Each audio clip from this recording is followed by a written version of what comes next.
निर्धूतिकलितात्मने शालोकानां त्रिलोकानां ये विद्यादर्पणायते। बोले वर्धमान साधनायक की खैर श्री बाबी स्वामी भगवान की जय।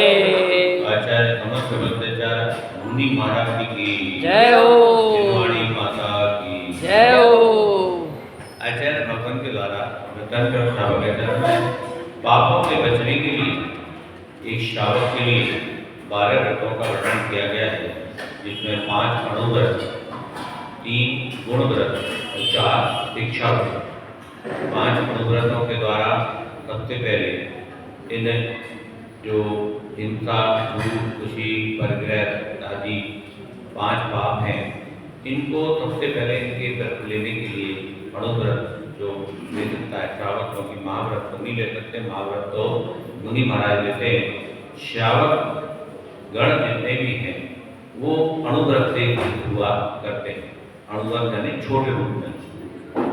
और आचार्य भगवान ने कहा कि इन अणुव्रतों की रक्षा कैसे हो, इनको और अधिक शुद्धिकरण कैसे हो और अधिक विशुद्धि कैसे आवे। जैसे किसी श्रावक के द्वारा दुकान खोली गई, अब दुकान खोल ली गई, उसमें सामान लगा दिया गया, सामान भी लगा दिया गया, सब कुछ लग गया, काउंटर वगैरह लग गया, लेकिन उसने कहा इसकी रक्षा कैसे होगी। उसने कहा इसका शटर लगाओ। क्या लगाओ? शटर। जी मकान तो बना लिया आपने, लेकिन अब मकान की चोरों से रक्षा कैसे करोगे? तो व्रत तो ले लिए, और उन व्रतों की रक्षा कैसे करोगे? उन व्रतों की रक्षा करने के लिए तो गेट लगाओ, शटर लगाओ, पहरेदार खड़े करो। तब उन्होंने गुण व्रत बताए और गुण व्रतों के द्वारा उनकी विशुद्धि। अब गुण व्रत गेट तो लगा लिए, शटर तो लगा लिए, लेकिन शटर तो कोई भी खोल लेगा, कभी भी खुल जाएंगे। मोबाइल पे ताले लगाओ, तो ताले क्या लगाओ? शिक्षा व्रत। शिक्षा व्रत के द्वारा बिल्कुल कटिबद्ध कर लो, कहीं पे कोई गुंजाइश नहीं होना चाहिए कि कैसे कैसे रास्ते होते हैं, कैसी कैसी सुरंगें हैं, किन किन सुरंगों से होकर के कर्म घुस जाते हैं। श्रावक को किसी न किसी रूप में पाप करवा ही लेते हैं, अशुभ कर्म का बंध हो ही जाता है। लेकिन इन 12 व्रतों के द्वारा आचार्य भगवान ने हम श्रावकों के ऊपर दया करके ये मार्ग बताया कि इन 12 व्रतों से अणुव्रत, गुण व्रत और शिक्षा व्रत। तो यहाँ पर शिक्षा व्रत का वर्णन चल रहा है। सबसे पहले हमने देश प्रकाशित शिक्षा व्रत पढ़ा कि जो दिग् व्रत लिया गया, दिग् व्रत के द्वारा तो एक पर्टिकुलर सीमा मान ली गई, लेकिन वो कहते हैं कि इस पे काम नहीं चलेगा, अभी भी तुम्हारा संसार फैला हुआ है, इस संसार को और संकुचित करो। तो देश प्रकाशित व्रत के द्वारा प्रतिदिन सीमा कम करने के लिए कहा गया। जैसे श्रावक को कहीं जाना नहीं है, कहीं आना नहीं है, मुझे पता है कि मैं अगले 20 दिन तक कहीं नहीं जाऊँगा और घर के आसपास ही रहूँगा, तो वो उस समय बहुत छोटी सीमा मान लेता है कि मैं सीमा के अंदर ही अपना जो भी कार्य है वो करूँगा।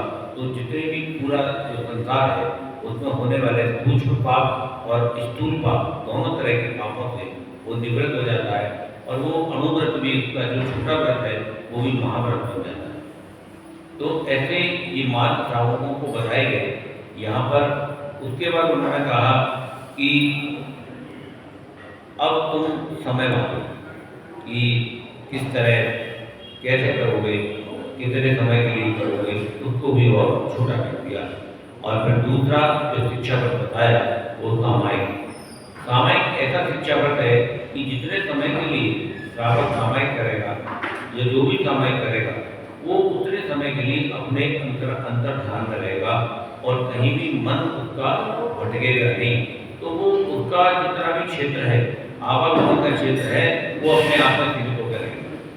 अब वो सभी प्रकार के, क्योंकि सामायिक के नियम लेके किया जाता है कि मैं सभी प्रकार के, 4 प्रकार के आहार का त्याग कर रहा हूँ, सभी प्रकार के आवागमन का त्याग कर रहा हूँ, 10 दिशाओं को मैं बंदित कर रहा हूँ, इस पर्टिकुलर अपने आप में मैं मगन रहूँगा, न किसी के बारे में विचार करूँगा, न किसी को देखूँगा, न सुनूँगा, न कहूँगा, केवल अंतर आंकलन करके आपकी दृष्टि।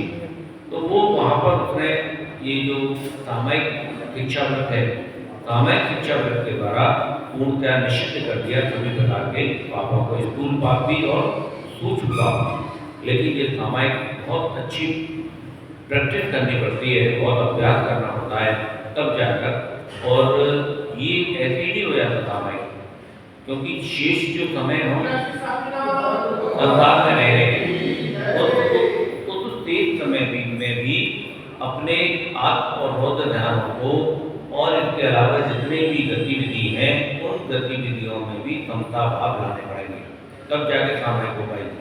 यदि हमने अपने जो जीवन, अपना जो दिन भर का कार्यक्रम चल रहा है उसमें खूब आदर ध्यान किया, रौद्र ध्यान किया, तो फिर सामायिक हो ही नहीं पाएगी, क्योंकि ध्यान ही नहीं लगेगा, उसका इतना संकलित परिणाम हो जाएंगे कि वो ध्यान सामायिक करने बैठेंगे और तुरंत ध्यान भटकेगा। इसलिए आचार्य भगवान ने कहा कि सुबह से लेकर जब से आपकी आँख खुले तब से समता और सरलता अपने भावों में रखो। जितनी सरलता समता अपने भावों में रखोगे सामायिक में उतनी विशुद्धि होगी, और सामायिक जो भी हो पाएगा। सामायिक में जरा भी ध्यान भटका सामायिक, इसलिए सामायिक पाठ आचार्य ने कहा कि सामायिक पाठ से प्रैक्टिस करो। हम चालकों के लिए सामायिक पाठ से प्रैक्टिस करते हैं। सामायिक पाठ में अनंत परमेश्वरी और तीर्थंकर भगवान के गुणानुवाद होता है। वो गुणानुवाद के द्वारा जब हम उनका गुणानुवाद करते हैं तो हमारा मन वहीं पर केंद्रित रहता है और कहीं भी भटकता नहीं है।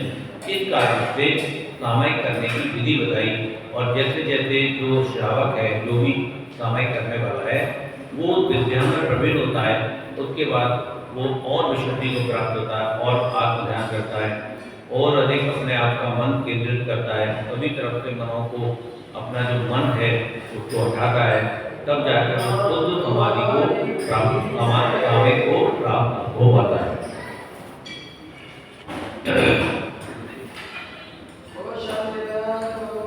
अब इसमें विशेष अर्थ दिया गया कि सामायिक जैसे हम कर रहे हैं तो किस तरह करेंगे, कि जिस प्रकार समय का ज्ञान करने के लिए आजकल ध्वनियों का प्रचलन चल रहा है उस प्रकार पहले इसका प्रचलन नहीं था।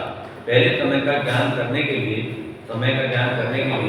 श्रावक सामायिक में बैठते समय ऐसा विचार कर लेते थे कि जब तक सही बात से चोटी की गांठ लगी रहेगी तब, अथवा जब तक मैं मुट्ठी बांध सकूंगा, जब तक दुपट्टा आदि की गांठ सहज प्रभाव से लगी रहेगी, अथवा जब तक मैं पालती बांधकर निराकुलता से बैठ सकूंगा, जब तक निराकुलता से खड़ा रह सकूंगा, अथवा जब तक निराकुलता पूर्वक पद्मासन में बैठ सकूंगा। पद्मासन का मतलब समझिए, पद्मासन क्या होता है, किसे कहते हैं पद्मासन?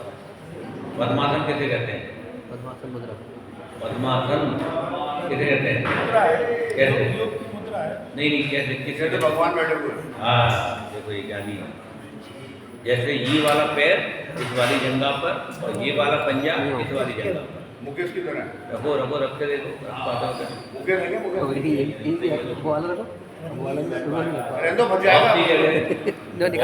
खींच के निकालना पड़ेगा।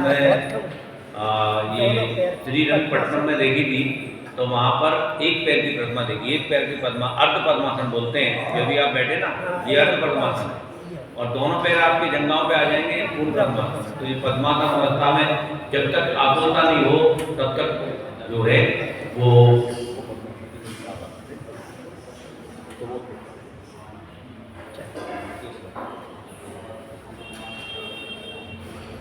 अथवा निराकुलता पूर्वक पद्मासन से बैठ सकूंगा, जब तक सामायिक करूंगा, वही सामायिक का काल कहलाता था। संस्कृत में समय का एक आचार भी होता है, अतः समय जाति समस्या।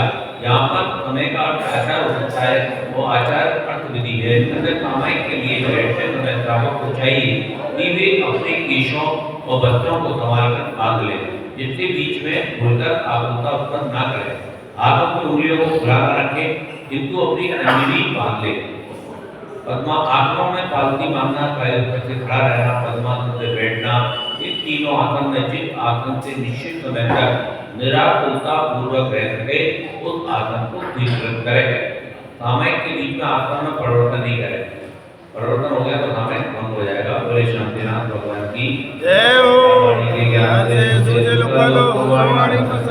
दे दे तो ये जिनवाणी भारती तो ये जपो जिनमें जो तेरी शरणा गाए सो पावे तुच्छ देव जो अरिंद को गुण सेवा निर्गंध या धर्म पालो सदा सदा यही मोक्ष बोलिए जयकारा माता की जय।